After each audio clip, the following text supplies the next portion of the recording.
मुलांचं सगळ्या गोष्टींकडे फार बारकाईने लक्ष असतं.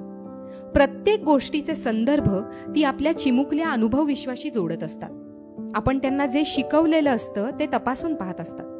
एकदा कुणाकडे तरी जेवायला गेले असताना त्या घरातल्या तरुण मुलीनं चायनीज सूप केलं होतं. ते काही फार बरं झालं नव्हतं, पण तिने विचारल्यावर आम्ही छान झालंय म्हटलं. घरी आल्याबरोबर मुलांकडून प्रश्न आला, ते इतकं बेकार सूप होतं, त्याला तुम्ही छान छान काय म्हणत होता? मग समजावून सांगणं आलं, तुम्ही म्हणता ते अगदी बरोबर आहे, सूप खरंच बरं नव्हतं झालं, पण त्या मुलीनं ते प्रथमच केलं होतं, तिला वाईट वाटलं असतं म्हणून ते छान झालंय असं सांगितलं. हे खोटं बोलणं आहे, पण इथे खऱ्या खोट्यापेक्षा त्या मुलीला प्रोत्साहन देण्याची जास्त गरज होती असं आम्हाला वाटलं. इथे खोटं बोलणं माफ आहे असं आम्ही ठरवलं.